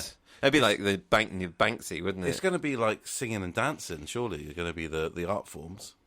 Yeah, you're probably use right. up any resources. Maybe like wood carvings. Maybe. But yeah, mostly bawdy songs that you can masturbate to. That is not what I said. That's going to be all my material. It's going to be bawdy stuff whilst my audience... Oh, you masturbating whilst you're doing it? No. I'm singing a song, and the audience is it's like a grimy cinema. It'd be the grimy cinema of the post-apocalyptic world. Could you just talk me through, like, or sing me through an example? No. We haven't got time. We haven't got time tonight. I'll do it another time. Okay. I'll do it another time. So here's one: mobile phone. Riddle me that, brother Neil, if you would be so kind. Well, surely the network's going to be down. The network will be down, but why would a mobile phone still be useful even if the cellular network is down? If I know you, like I think I know you, you're going to stick it up your bum. It's like, because I've downloaded porn onto it. It's basically what you're thinking. No. I mean, yes, but mostly no. The reason is the sat-nav will still work. No fucking way. Because the sat-nav is, it's not on the cellular network, it is literally bouncing the thing off the satellites. So whilst the satellites are still orbiting as they should be, which they would continue for some time, I read on one website up to 6 months, your mobile phone maps, Google Maps is still going to work. That is crazy, isn't it? Yeah. What you won't get is the update. So you won't get all the most up to date traffic information and stuff like that. Well, then, is it worth it? It's like if it red, there's like a lot of zombies on this part of the road when it goes red.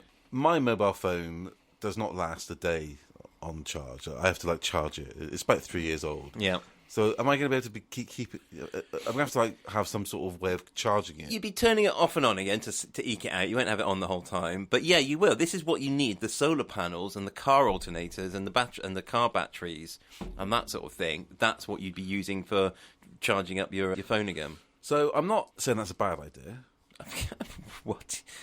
But you're not outright overtly telling me it's a brilliant idea and it's a genius thing to even know, Mark.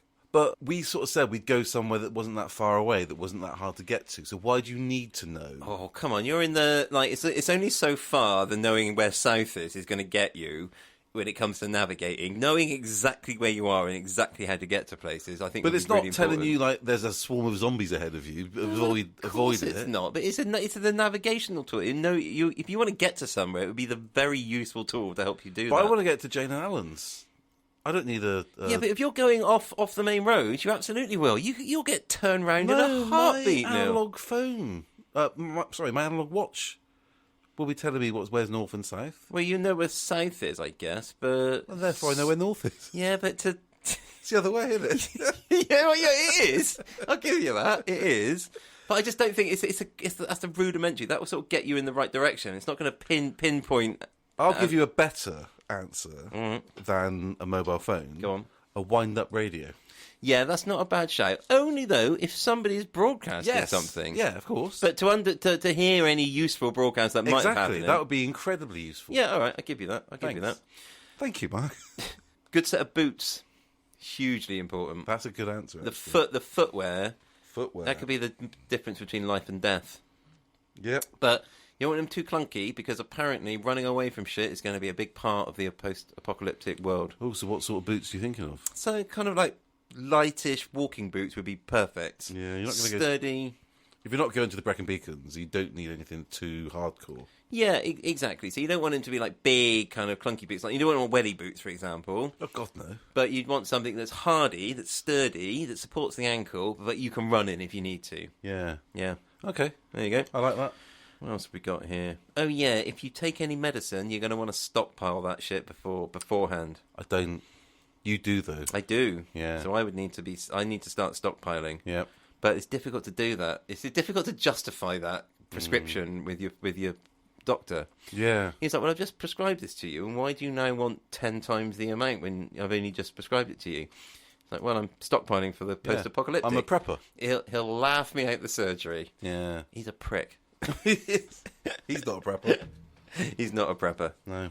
Some sort of sleeping bag arrangement I was thinking of. Yeah, maybe even a tent. A tent. Yeah. It's like the shelter. Any kind of rudimentary shelter is gonna make a big difference compared to being in the elements, for sure. Totally. Oh, water containers, but particularly clear plastic bottles. Why? Well, that's an excellent question, and I'm glad you asked me. So, firstly, you can carry water in them. That's a useful thing. If you find fresh water, you want to fill them up. But the other thing is, if it's sunny, you can sterilise otherwise dirty water just by putting it in the sun, and the UV rays from the sun will sterilise it to some extent. Mark, you're so clever. I know. That's actually good answer. So far, we've got the good tips is how to find south using an analog watch. Yeah. It's to have an axe. Yep. It's to use your mobile phone because the sat nav will still work. Yep. And now how to sterilise water. Yep. I think that what we need to do is make sure that when we put this up, this podcast up, Yep. we make it very clear that this is a how-to guide. But if you are in a zombie apocalypse or any other type of apocalypse, to be fair, this is the first place to come to. This should be your first port of call if you want to survive. So the first thing you need to do is have an iPhone and download iTunes. No, what's the one where you get the... Well, the podcast. Yeah, where you get app. the podcast from. Yeah. The podcast iTunes. app. The podcast app. Yeah. The iTunes Apple Podcast app. Apple Podcast app. Yeah. Download that. You're a podcaster. You should know this, man. This is rookie I stuff. rely on you for all the tech stuff. Yeah. That's job number one. I mean, dear listeners, if you value the lives of your friends and family and you don't want them to die, you should really send them the link to this podcast. Absolutely. Because this is literally... Come on, guys.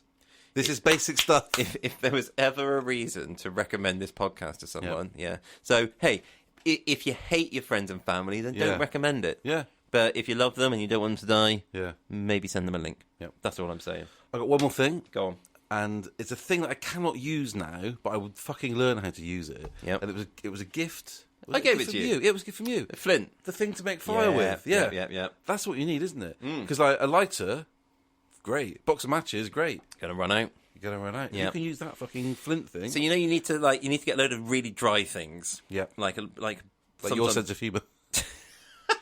All the vermouth we'll be using for our martinis later. Yes, so you need to get a load of dry things. So that's what you need is like a little bit of kindling. So you need a little sort of pouch of really, really dry, flammable stuff. I've tried this. Have you? Yeah, there is a bit of the one I got you, I'm not sure was amazing. It might be quite small. Oh, thanks. You can get big ones that maybe create a bit more of a spark. Yeah. But we should try and start a fire once. I'd so love to be able to do it. If I can make fire from that, then I think I could die happy. Yeah, okay. Yeah. No matter what your children turn out like. So I'm giving you a lot of shit about your children today, aren't they?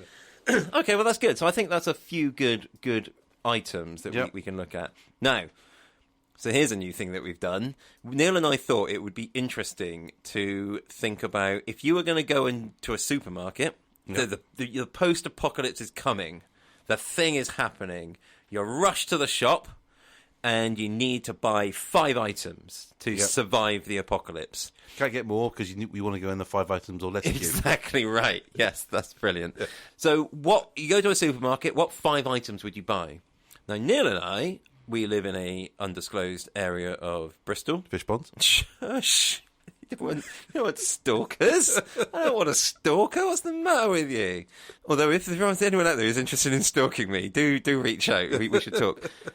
But we live in fish ponds, and there is a Lidl and an Aldi very close to one another. We're very lucky in that respect. We're blessed. Yeah. We really are living our best lives right now. But what, of course, you have in the Aldis and Lidls is the mystery middle aisle with full of weird stuff. So we thought it would be funny or interesting to see, only using the middle aisle in an Aldi and a Lidl, what items would you buy?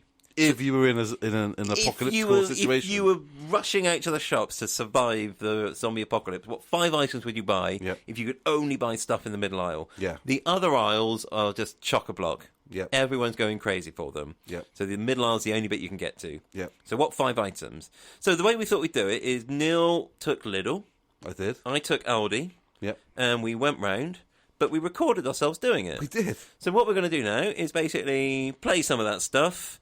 And we haven't heard each other's stuff yet. No. So we'll play that stuff and we'll see what we basically picked out as our 5 items. Neil in Lidl, myself in Aldi. So we're starting with me. So let me start this. This is me basically in Aldi prepping. last minute prepping, if that is what's the word? An oxymoron. Yep. Okay, here we go. You're an oxymoron. Okay, so I am outside Aldi in an undisclosed part of Bristol. Well, Neil's already let the cat out of the bag on that one. The car park is a little fuller than I'd expect it to be for a zombie apocalypse. No, actually, it's probably less full. I imagine it would be packed. So anyway, here we go. I'm just walking into Aldi now.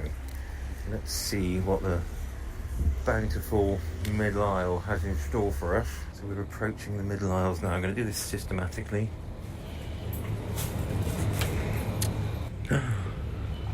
Star Wars Mandalorian child's onesie for 5 to 6 year olds. You do get some bargains, don't you? Yeah, there is some good stuff in there. Yeah, this is what I took away from my trip to Lidl and Aldi. Is that absolutely it is. Yeah.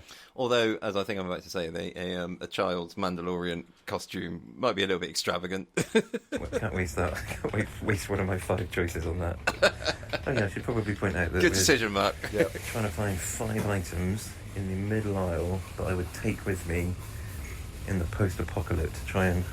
Yeah, we've already covered that, Mark. You can just keep going. Move on. Yeah. Move on. There's a big crate of lager here. I mean, that's going to be tempting, but I don't think that's going to... it's going to help me. It crossed my mind, though. Yeah, like buying some lager. Yeah. Yeah. What have we got? Camping accessories kit. Here we go. Oh, now we're in. Here we go. This is when I got excited as well, when I got to the camping accessories bit. I think was like, we're in. Yeah, yeah. So it's straight, and also you kind of think like, oh, well, all my 5 items. Oh, of course. That's it, yeah. Although we're in. I think I managed to stretch my out a bit more, but certainly it was like, this is a rich scene. Things are on the up. Camping accessories kit comes with a cash capsule, a paracord keyring, fire lighting flint, that's good, backpack rain cover, emergency foil blanket, 5-in-1 survival whistle. Being able to attract attention is obviously going to be important. Or for scaring zombies, if that's part of their, makeup, maybe. They don't like loud noises. Could be. That's a stretch, let's hope so. Yeah. This comes with a collapsible storage box, right? This is one of my 5 for sure. There we go. I've locked one in for sure then. Of possibilities here. Here we go. Solar torch, camping light, £7.99. There's a solar powered torch. Oh my god! I mean, that's an absolute must as well. Well, it's hardly surprising that I'm going to find a lot of good items in the camping section. Yeah. It's an inflatable ottoman. It's like a inflatable poof, basically, in case you need to put your feet up in that. That was an extraordinary thing to find in any aisle, even the Aldi middle aisle. Yeah. But a full-on, poof that you put your feet on. Yeah. Just an inflatable one, not with a set or anything. Just that. Just the poof. Wow. Amazing. Here we've got a festival pop-up tent. I mean, it's not going to be great, really, but it's probably going to be better than nothing. So I've poo-pooed the tent there. You have? I forgot about that. Yeah. And that might be remiss of me, but yeah. Wow, it does feel like that tent's quite a good item. Yeah, it does, doesn't it? But Yeah. oh well, I seem to have decided against that. Seems like it. Store assistant required in till area, please. Have you heard that? That there's a store assistant required? Oh, this It's fabulous commentary, isn't it? It's good. Yeah. I could do the football, I reckon. I like it. We're into a food section of the middle aisle. What we got here? Mayo must. God, Heinz makes a mayo mustard all in one. Do they? So that will save an awful lot of space, wouldn't it? If you're going to take your mustard and your mayo, Yeah. but you've got limited space, Heinz have got the perfect post-apocalyptic solution I for you. often mix mayo and mustard together. I didn't realise you could buy it. And you buy it dirt cheap in the middle aisle of Aldi at the moment. Wow, this is good news. There we go. Yeah. What a time we live in. Exactly. There's some canned goods here. I mean, it is in the middle aisle. What have we got here? So, just to be clear, this is a legitimate item because it is in the middle aisle. Cream of chicken soup. 8 cans of cream of chicken soup. That could be useful. Canned goods are going to be good. Heavy to carry. 8 Yeah, but cans all of your soup. food's going to be good there. You're gonna. That's one of the things we didn't mention in the last thing. Is that you're going to want to bring a load of all your canned food, basically, as much unperishable food as you can carry. You're going to want. Don't you want like sort of powdered stuff that you can add water to? Well, both. You could do that, but you're going to want canned stuff as well. Canned stuff is going to be absolutely vital. No. Oh, pot noodles. Now we're talking. If I know if festivals have prepared me in any way for the post-apocalypse, well, I think it has. That's not a bad thought. Yeah. Yeah. Then pot noodles are absolutely vital. Yeah. Because how you can get through a festival. Yeah. Equals how you get through the apocalypse. Something about it's just taking a bit of control over your own environment. Like I need sustenance, and without having to walk a mile, stand in a queue for half an hour, and then pay £15 for a beef burger. Yeah. You're like, I can just take control of my own destiny for a little bit. A little bit of control in an otherwise uncontrollable environment. I love it. Pot noodle. Yep. I mean, could be going for some pot noodles. The crisps, no, that's going to take up way too much space. Smart. Yeah. That's just good post-apocalyptic thinking right there. Can't disagree. I mean, I don't want to blow my own trumpet, but Yeah. I've really done well there. Did you buy a trumpet? I mean, I think I'm bringing my trumpet, obviously. Yeah. It's going any good. Oh, here we go. We got some hats. White brim ladies' hats. Hello. No, we're in business. Now we're talking. Pink ribbon round it. I mean, practical. Oh, here we go. We've got a little, practical. Keep the sun off. Keeps the sun off the neck as well. Might have to customise the ribbon to something a bit more camo. Because, I'm not an idiot. Yeah. Yeah. Wise. Oh, into power tools now. Oh, hello. You got a quick charger for lithium-ion batteries. Now that might be a good show. Just to confirm, we're talking about the batteries that power drills and like power tool batteries. Yeah. We're talking here. That sort of lithium ion and the charger type thing. Got it. For it as well. Got it. Oh, we've got a workwear gilet. Lots of pockets and stuff. Sorry, you're thinking of buying a Dark. gilet for the apocalypse? Now, I'm not sure whether you saw this gilet or not. It had a lot of pockets. Like so many pockets. And it was really durable as well. And it was dark. So it would be good for camouflage.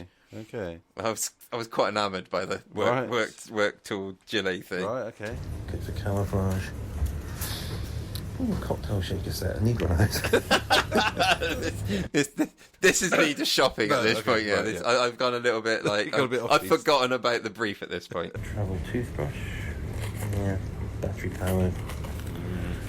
That seems like a win. Didn't think battery powered. Of all the things that you don't need battery powered, toothbrush. I thought, yeah. Paste. Here. Ooh. Stainless steel flask. That actually might be a good show. That seems pretty robust. Although I'm told clear plastic bottles is where it's at. Do your research, people. Clear plastic bottles. Well, now I know that, I will be making different Those decisions. metal flasks, though, were pretty good. They felt quite sturdy, so that did feel like a potential when I looked at it. Right, I've got to pick 5 things now. Going straight back to the camping thing. Right, I'm picking my 5 things now, so I'm going to go with the camping accessories kit. Bit route one, but come on, makes a lot of sense. I'm going to go for solar torch. Solar torch, item 2, Got locked it. in. Yep. I'm going to go for Hin's chicken soup. Tinned item, tin food, Chicken soup. and I think it was the only tin food in the middle aisle. Right. So it's the chicken soup. Okay. Oh yes, I'm going to take the floppy wide brimmed ladies hat with the pink ribbon. Right. That's a bold choice. Floppy hat, locked in. Wide width. Item 4. Right. But I'm going to customise it. Yes. Take the red off Yep. and put some camouflage ribbon on Got instead. it. Yep. So I think I'm going to take the workwear gilet. Pretty durable, lots of pockets. It's incredibly durable, and I can't tell you how many pockets it has. However many pockets you're thinking it's got, Yeah. I bet it's got more. Right. So you just need to, dial in like 10% more pockets, Right. and now that's a good decision, right? What? Why do you need so many pockets? Because you got knickknacks and bits and bobs and stuff, You got you're gonna have your batteries in one pocket, and you're gonna have your Batteries in a trail different pocket? mix, different type of batteries. Yeah. You got your 9 bolts in a different pocket. Wow, okay. You might have like a little bit of zombie repellent cream in another pocket. Yeah, true. True. True. You need pockets now. Yeah. You need options. Regular fit. Have they got a big one? Oh yeah. There we go. XXL. Yes, they've got the XXL. Workwear gilet XXL. Ladies and gentlemen, we are in business. Alright, that's my 5 things. I'm done. I'm getting the hell out of here. Right, that's it then. So what are they then? So my 5 items were the camping accessory kit. What does that mean? So it's a box basically, and in the box you got a fire lighter, you've got a big bag, you've got what else was it? You got Big the whisk, bag. you got the whisk, you got like a big bag. You Oh, can that's use. in there, right. You got the rucksack cover to keep your rucksack dry if it's raining. Okay. You've got the whistle. You've got... Right, I hadn't clocked that all of this was part of the same bag when you were talking about it. Yes, it's all part of earlier. one camping accessory kit box, basically. Okay, that makes sense. Yeah, that's a good item. Yeah. Yep. So item 2 was a solar-powered torch. Yep, that's good. Yeah. Item 3 was the soup. Yeah, chicken soup. Food. Yep. Seemed like good bit of sustenance. Yep. You know, non-perishable. And it was in the middle aisle, so it counts. Then item 4 was the floppy hat. Hat, yeah. Keep the sun off. Yep. Which I think, you're going to need a big hat. Yep. And then item 5 was the gilet. Gilet. Yeah. Okay. Workman gilet.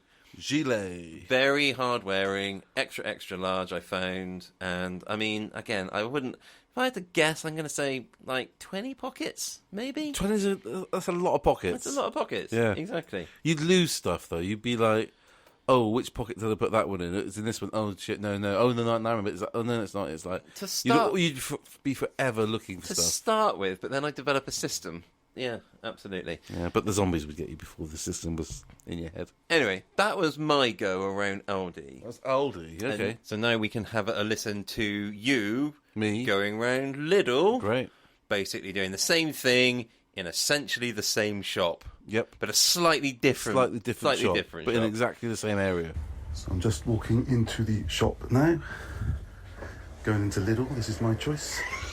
Being a little bit self-conscious because there's quite a lot of people around. In case any of your Waitrose mates see you in there. We've got some good offers on beers. What's that? $4.99 for a 12-pack of... Immediately distracted.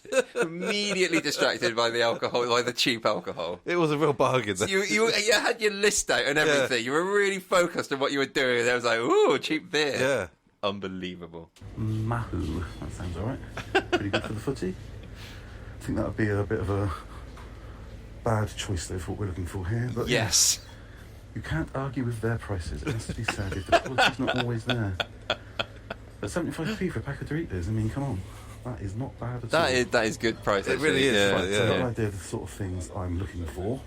Let me just go down and have a look around and see what jumps out at me. Fucking zombie at this rate, I imagine. This is sort of camping stuff. Pushchair. I'm assuming I'm not going to have the kids with me, so... Oh, so there it is, ladies and gentlemen. Oh. The kids have been ditched officially. Wow. Brutal, but I respect the game. Wow. I didn't even know I said that. Ooh, a camping chair. Seems like it probably... Oh, a tent. A pop-up tent. Right, I think that could be something I might go for. That's a good shout. So pop-up tent. Air fryer? Probably not. Okay, now I'm down the next aisle. This. A fishing bag. Hooks for fishing. That could be a possibility. Could be a good thing to go, wouldn't it? A fishing rod. I wonder if that's a thing to go for. Oh, Fishing rod. Okay, yeah. I'll put that on my maybe list. So we've got a tent and a fishing rod. catch your own food. Exactly. Yeah, it makes Yep, sense. Yep. That does make sense. Yep. Ooh, an electric nailer. That's the sort of thing you can imagine if there was like a zombie fight. Sorry, what? Like a nail gun. A nail gun. Yeah. What did you call it? I think it's a nailer. Electric nailer. Electric nailer. It was a nail gun. Imagine Neil turning up to do some work at your house. Oh, hang on, I've left my electric... I want to say nailer. Get out. You're sacked. I don't have the Nail gun. vocabulary for all of this. Smash them. Smash them up. So, hang on, what? I'm suggesting that I'm gonna have a fight with zombies using a nail gun. Right. Ooh, an electric nailer. That's the sort of thing you can imagine if there was like a zombie fight. You get your nailer and you go smash them up. Yeah, you go and fight the zombie with your nailer. Like a With a nail paddle- gun. Yeah. Yeah, a paddleboard. Everyone else will be making good their escape, having sacrificed the idiot. Now we're back into the booze, Pringles and booze. Right, I've only got 3 things. I wonder if I'm allowed to venture off of the middle aisle and see if they've got anything else. What? What are you talking about? I did venture off briefly. Not far, but I did go a little bit off middle aisle. Like the whole point was to do the middle aisle. Maybe I should just get some booze. I'm really on with it. Quite heavy though. Freezer aisle, that's not really good, is it? booze situation before I go. Or maybe some like antiseptic stuff would be helpful. Now we're back on track. Sure, that makes sense. I could actually produce some sun cream. Oh, yeah, that's a good point, actually. Yeah. Because you burn like I a do burn like a bitch. mother flipper, don't bitch. you? Yeah. Yeah, so you should have some sun cream. Yeah. Or a big floppy hat. Yes, the hat would have been a good idea. Which is their booze? That's like a decent, says premium vodka. How much is that? Oh, it's 14 quid. So I suppose, yeah, if you want to condense as much alcohol into a smaller pack as possible, so yeah, you want to go with the cheap vodka from Lidl. Smart. Premium vodka. Premium vodka? Yeah, it's like 14 quid for Ooh, a bottle, yeah. Right. I ruled it out. I mean, it was good, but it'd be alright, wouldn't it? Tea bags. Maybe I should get some tea bags. Yeah, okay, I'm going to get tea bags. What? But one more thing to get. Hang on. Was that a thing that you just got? I got tea bags. Jesus Christ. Saying that, I have read some Andy McNabb, and SAS, when they're out on missions and stuff, always have tea-making facilities with them. Good. No matter where they're going, what part of the world in, they would always... And it's a big part of their psychological welfare. Yeah. That they yomp for like half a day, Yeah. then they can sit down and make themselves a cup of tea. It's an important thing, isn't it? So I mean, yeah, fair enough. I think it might be, especially for a Brit. Yeah. It could, for your mental well-being, that could be the difference between life and death potentially. Yep. All right, okay. I think based on that, you'll approve of my fifth choice as well. Okay, we'll see. What's like a good sort of proteiny thing to eat? Okay, yeah, calories. Keep you Like going. it. There's no food around. You're in a Lidl. There's no food around. Is that what you just said? So you've already gone off the middle aisle. If there was no food on the middle aisle, fine. But you've already gone off the middle aisle. I feel like I was like in a sort of panic situation at this point. Right. I was like, I'm running out of time. I mean, and that is accurate, in all fairness. Exactly. I was running out of time. I was like, I can remember running past like bits of chicken. I was like, should I get chicken? Or should I get some biscuits? Or what? This is, and again, this is a vital lesson that Neil's teaching us here. Yeah. Is keep your head, people. Yeah. Keep your sense about you. I feel like I did lose my head at this point. Make good decisions. Yeah. I think so far I've got my tent, I've got the fishing rod, nail gun, Of course. Tea bags. tea bags. And Fuck it, I'm just going to get the booze. Yeah. is that what you ended up getting? Yeah. Which booze? I think it was a. I'll find out. Let's find out. What's the best booze to get? No booze is the best booze to get. Jesus. I think I'm going to get just a 12-pack of Mahu. Naturally. Madrid. That will do it. That'll do it. Again, it's just getting yourself through the first 72 hours. That's really what you're focusing on I think at I this mentioned point. in a second that it will get me through 2 days. How strong is it? 4.8%? Yeah, that'll do. That's a couple of nights. Session in the post-apocalyptic world, you must go session, people. A couple of nights, I think. That's... Right, that's my 5. Hang on. Just a 12-pack of Mahu. It's like a Madrid beer. How strong is it? 4.8%? Yeah, that'll do. That's a couple of nights, wouldn't it? Right, that's my 5. I'm done. So hang on, just recap them. What did you choose in the end? It was tent. Yep. It was at the end we had the beer and the tea bags. What was the other one? I can't remember what the... Hang on, tent, nail gun. Nail gun. Fucking nail gun. Yeah. Hang on, what does that run on? Batteries, I guess. So you're going to use up some of your... So, okay, fine, a battery-powered nail gun. Yeah. Sure, yep. I can't remember what the other one was. Tea bags, as you said that? Tea bags. So tent, I've got it written down somewhere. tent, nail gun, fishing rod, Oh, fishing rod, yes. The tea fishing rod was a bags, good one, yeah. and the beer. Yeah, the fishing rod was good. Yeah, And the tent was good. yeah. The others I can't say I approve of, frankly. Okay. Oh, maybe the tea. Maybe the tea. All right, okay. Right, so here's the thing, dear listener. We haven't done the quiz yet tonight. Haven't we? Where's the quiz mark? What we thought might be a little bit of fun is that, because we knew we were both going to these different shops, and they were both next to each other, and we were doing it at the same time, basically. So whilst Neil was in Lidl, I was in Aldi, doing exactly what we've just heard. We thought we'd then swap round and go around the middle aisles of the other person and see if we could guess which 5 items they chose. And that's the quiz. And that's the quiz. Therein lies the quiz.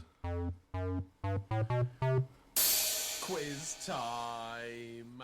So first of all, let's hear Neil going round Aldi after I'd already been round, seeing if he could guess which 5 items from Aldi I'd chosen. Okay, I'm now walking into Aldi. So what I'm doing here is just trying to work out what Mark would have picked. This is the quiz section. So what? Great bit of exposition there, Neil. Super. Thank you. Yeah, good. Yeah. It's a venerable broadcaster that you are. What would Mark have picked? Paint. What? Sun hats, possibly. Ooh, hello. I sort of ruled it out. Came across the sun hats. I looked at it and ruled it out. Right, okay. Squishmallow. Bet Mark doesn't know what a squishmallow is. He hasn't got kids. Big. You're correct, I don't. It's like a sort of big pillow that's got a character on it. Right. Oh, like a sort of Japanese love pillow. Exactly. But for children. Yeah, exactly. That is not okay. You should not be giving your children Japanese love pillows. So just the advice of a non-parent, but there you go, for what it's worth. Beer selection's like. I can't stop talking about beer. It's so prevalent. There's so much beer there. Oh, it's like 20 Budweisers for 10 quid. Not bad. Oh, that's a good deal, in all fairness. Not bad. That's a good deal. Camden Pale Ale. How much is that? No price. Interesting. Oh, it's $1.49 for Doritos in here. More expensive than Lidl. Oh, No. It's twice as expensive. this is some just like legitimately good consumer advice going on right now. That's what we should. That's what the podcast is going to pivot Maybe that's into, where we isn't end it? up, yeah. We end up just going around like Supermarket. the discounters, Yeah. saying which has got the best offers on at the time. People would listen. We'd get more fucking listeners than we people do would right listen, now.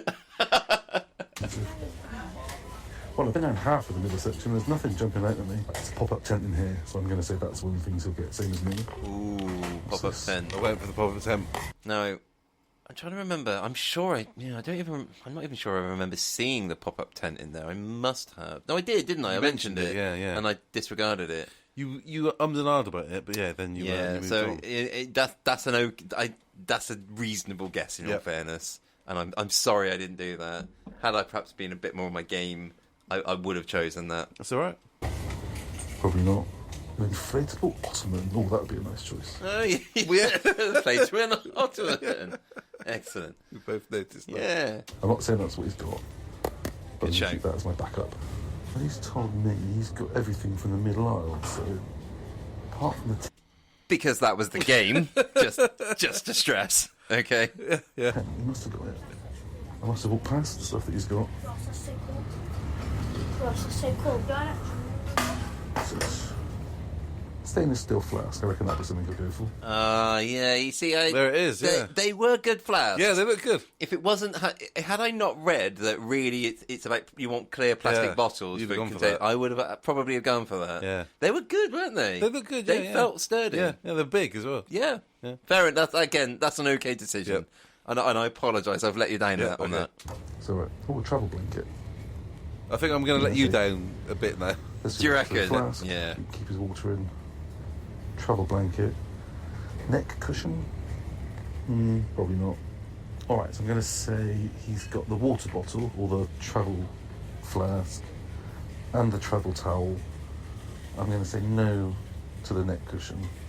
So that's 3 of the 5 we've got. Now what's this? A battery charger. Maybe he'll have a battery charger. Oh, There we go. we've come across Yeah, the battery okay. charger. Battery charger, that's my 4th item. Oh, you went for it. Was it? Oh, you're in. Yep. Looking more promising than it was first time round. We need one more thing. And I've got the neck cushion to come back to if I think I need it. Come on. Really? You might have got some beer. We're quite similar in that respect.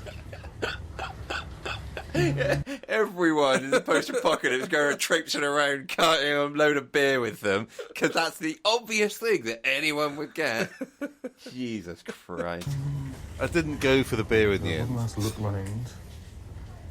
I don't see anything better. You went for the neck cushion, didn't I'm you? going to go with Did the you go neck for cushion.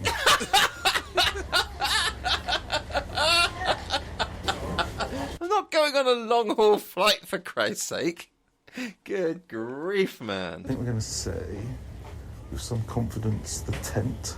Oh, I let you down there. Yeah, tent is definitely one.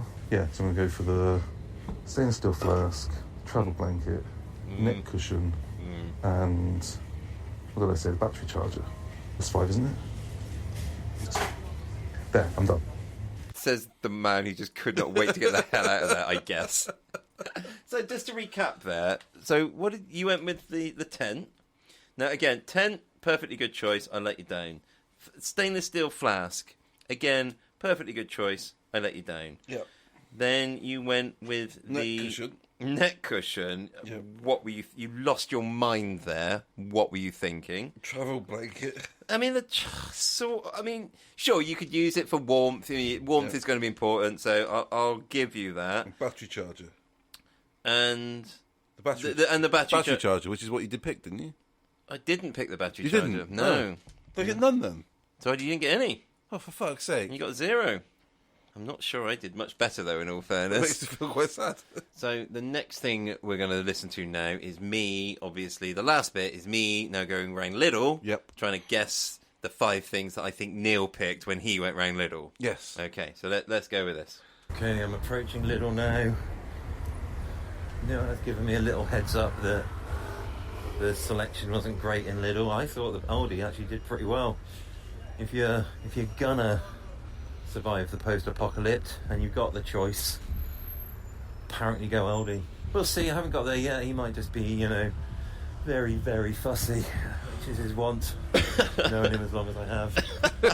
Anyway, I'm going to check out now. I'm just about to get there. I'll check back in when I've had a little look around. See you later. That's just good outside broadcasting right there. I loved it, it's yeah. Good stuff, it was right? Great. It's good. Claire Balding would have been proud of that. Right, we're in Lidl. Let's do it. Making a beeline straight for the middle aisle. Neil has given me a bit of a heads up that we got 3 from the official middle aisle. Yeah, I mean, that threw me so much. It's like, what? You've got like almost half your things aren't on the middle aisle. Yeah. Well, you'll see later. This really, really screws me up. Okay. It looks pretty plentiful. Okay, let's have a look. Right, what we got here? Air fryer. No. We both immediately discounted the air fryer, we though. clocked it and we ruled it out. In our defence, fair enough. Carpooling. Well, that's an option, isn't it? Tarpaulin is the quintessential useful item. I didn't see it. In any situation. I didn't see it. Right.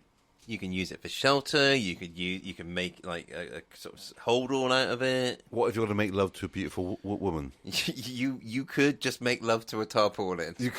In a pinch, right? A tarpaulin can stand in as a beautiful woman, right? Okay, with just a little bit of imagination. Rock trail tarpaulin looks like a good shout here, I reckon. I went for that. I went for the tarpaulin. Yeah, if I'd have seen it, I'd have gone for it as well. Right. What's this? Butane gas. I mean, come on. It's probably what we want, isn't it? Now I'm thinking, heat, food, butane gas. Right. That's a good shout. Did you see the butane gas? I didn't hear you mention the butane gas. Didn't see that, no. Oh, we've got a camping stove, double burner. That's what you'd want the butane gas for. I did not see that. Did you not see the stove and No. right next to the butane gas? Fuck. Where I don't know where you were looking at the beer. You got sidetracked by the beer. You probably didn't even see this whole section. Was it next to the beer? I don't think it was. No, it's nowhere near the beer. God. Oh, hang on, we got a rope here. Did you find the rope? Towing rope. That's a good shot. It was a towing rope. Oh, I would have taken that. If I'd seen that, I would have taken the towing rope. So in the car section here, we're looking at the towing rope, which could be generally useful. Probably holds quite a lot of weight. Jumper cables, that could be useful. Find an abandoned car, get some power. These are all good ideas I'm having right now. Mark, I'm not saying for a second that you're not better at this than me. All right. Fishing gear. Hello. Hey, there we go. Now we're in. Yep. Come on. Oh, fucking rods and stuff here. Oh my god. Absolutely want that. What does this actually come with? Ledger fishing feeder rod set. Yeah, it comes with all the bits and pieces. Fuck yeah, that's what we want. Yeah, fuck yeah. Yeah, that's what we want. Yeah. Come on, ding, ding, ding. I think we might have a winner here, ladies and See gentlemen. why you were excited. Yeah. Fishing rod set. Forget about it. What are you talking about now? There's got loads of good stuff in there. Yeah. And I Wednesday Mark is exactly right. Today Mark is in full agreement with Wednesday Mark. What the fuck are you talking about, Neil? There's loads of good stuff in Lidl. Okay. If only you just open your eyes and your imagination. Yeah. Oh, fishing line set. Yeah, take one of those as well. Include that in the other bit. Do you have the fishing rod and the fishing line separately? Well, okay, no, I don't think I do in the end. Okay, but right. next to the fishing rods, there was also a whole little box with lots of lines, which would be useful. And there was another box, as we'll get to in a moment, it's got lures, like things you can use, like a whole set of those. Okay, alright, what else we got? Oh, full tackle box. Lure. Yeah, I want one of those. That's how we're going to eat. I'm going to fish our way out of this fucking problem. Okay. That's my standard go-to move, isn't it? No matter what the problem, I'll see if I can fish my way out of it. Yeah. I think that probably covers it. Now, Neil's told me he's only got 3 items. Oh no, there's a whole other thing here. Inflatable paddleboard. We use the waterways to escape. Nobody will be doing that. No, that is a flash of inspiration that I am so proud of, and I don't care. An inflatable paddleboard. I mean, I spotted the inflatable paddleboard and ruled it out instantly. But did you not get my logic there? It's like, well, going across land is dangerous because you're going to come across whatever it is that's caused the apocalypse and or roving bands of now homicidal raiders and what have you. So you stick to the waterways. Yeah. You paddle your way out of there. And you stay near all the fresh water. I'm so bad at this. Oh my God, I was so pleased when I saw this. Yeah. Fits into a rucksack by the looks of it. Well, hang on. Those paddleboards were pretty big. They did not fit into a rucksack. No, it came with a rucksack. It was the whole thing. The kit included the rucksack that you put the paddleboard in. Mate, I'm sorry. Yeah, you should be. Oh my God. This is how you survive the apocalypse, people. You get yourself a fucking paddleboard that fits in a rucksack. Come on. It's just obvious. I think we've run out of middle aisle. But Neil's told me he's got 2 things that's not on the middle aisle. For the last time, ridiculous. There wasn't any food in all fairness, but... Oh, well, that's fucked the whole thing now, because now I've got to go around the whole bloody thing. Because the rest of the shop is huge and has thousands and thousands of items in it. So how the hell can I go and decide which of those you're going to get? I don't know. 2 things. I panicked. I didn't know what I was doing. I struggled. You went right off brief and you ruined the game. You still won. Of things. What's he on about? Oh, yeah, there's more stuff here. Middle aisle stuff. Peeler. Pizza wheel. It's a bit Peeler? ambitious, I think. I might have gone for. Making pizza. Oh, would you? Maybe. I think peelers are good. Implements. Peeler. Pizza wheel. It's a bit ambitious, I think. Making pizza in the post-apocalyptic world. Can't be any worse, though. Can't be any worse than Domino's. Well, you've got beer. Slam. Again, that's a whole other good podcast there, comparing pizza places in fish ponds. Yep. Even if everything we're talking about, even if we kept it exclusively to fish ponds, that was our entire listenership, we would probably get more listeners than we do doing this, I expect. But this is absolutely impossible, this task you've given me now. Yeah, exactly. So, loads more than 5 things I've already found in the actual middle aisles. And you've told me you've only gone with 3 of those. What the absolute... Right, I have actually finished on the middle aisles now, so... I mean, God knows. What is he talking about? I don't know. Hot noodles, maybe? Tea bags. And... some sort of tin goods. Jesus. There's a lot of this now, just me just despairing at this Herculean task now in front of me. Getting either tea bags or beer. I don't know, I'm just going to put down tin food. Yeah. Or... Neil's the one that went off brief, not me. You can blame him for this fucking debacle. Right, so back in the car. Just to recap. Tarpaulin, fishing rod set, inflatable paddleboard, pot noodles, tin food. 1 out of 5. 1 out of Obvious. 5. But winning. Winning, yeah. So you ended up with 0. I ended up with 1. Yeah. I mean, in retrospect, do you think that was a good exercise? No. Do you think it was? Do you think it might have generated some decent content? Maybe. We'll see. Yeah. We'll see how it comes out in the edit. I think the work to content ratio is going to be low. I think you might be right. I think compared to our normal goes. But anyway, it was worth trying something. And hey, we took the podcast on the road. Yeah. Which was We tried something new. We tried something new. I think what we learned, or what I've learned, is that I would be so bad in an apocalypse situation. Yeah. You wouldn't. I'm not saying you'll be good. You'd be a lot better than me. Maybe, and maybe I just sort of like thought. Maybe what I did is probably read a few more serious websites about it beforehand. So I did that before I did the shopping thing. I think that might have had a bit of an impact on my choices. Yeah. Anyway, that was the quiz. So we are going to ring the bell now, and that is pretty much the end of our episode. But let me ring the bell, and then we will see you right at the end, just for our last little few bits and pieces. Okay.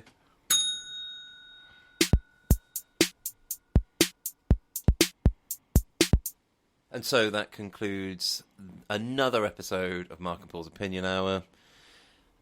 I think we came out with some decent advice about how one would survive the post-apocalypse. I think some pretty good advice. Some excellent advice, some of it. I think we talked about some of the different things that could cause the post-apocalypse. We did. Some of that got a little bit bleak. Yep. But I think we kept most of that to the beginning, and then we managed to keep it relatively light for the rest of it. I think the light and shade worked reasonably well in that episode. Absolutely. And then we did a whole new thing where we actually went out and did a bit of a supermarket sweep type thing. We'll find out how that went.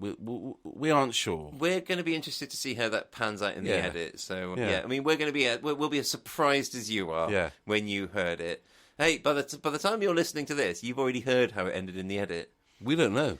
This podcasting is like time travel sometimes, isn't it? Oh my God, so much. It really bends my mind. Yeah. Anyway, I think that concludes it. Oh, one quick thing. If you wanted to reach out to us and speak to us about anything, previous pods, future pods that you want us to do, this is the current way you should do it. Mark and Paul's Opinion Hour at gmail.com. And one thing that I always think I should say more, and I very rarely do, so I'll do it now, and I'll try and do it more in the future, is probably the best way to support the podcast, if you like the podcast, is to recommend it to other people. Yes. Or send us money. Send us money. We haven't got any sort of like things send up like that, so I'm not sure how you do Cash that. in the post. Just cash in the post would be fine. Postal orders, Yep. whatever. But yeah, seriously, the most important thing, if you like the podcast, Send us money in the post. or it would really help us out if you just say our names to other people. Go, hey, know this podcast, really like it, you might as well. This is the name. Find it where you normally would find podcasts. That would be a huge, huge, huge help. Yep. But with that, unless you've got anything else you wanted to add today, Neil, I have one last thing to add. go for it. If there is an apocalypse situation, and You have not once said the right word the whole time, and now you've had way too much beer. So I think the chance of you saying it right at least once has gone. Yeah. That was at the start of the podcast where you were still struggling with I it. think I said it right once. Okay, well, I'll find out when I But listen if we're back. in that situation, Yeah. and there's me and Mark that are there with you, and Mark says, let's do this, and I say, no, let's do that, Yeah. go with Mark. I'll be like, everybody, inflate your paddleboard. Yeah. We're taking to the rivers. Yeah, go Yeah. with Mark. Go with me. Yeah. Mark knows. I don't. I'll end up following Mark anyway, so you might as well go with him in the first place. And with that, I think that we're going to ring the bell and bid you adieu. With just the Neil's wise words ringing in your head of always trust Mark over Neil. In that particular situation. No, or any other time for Kyle. I'm going to ring the bell now. Here we go.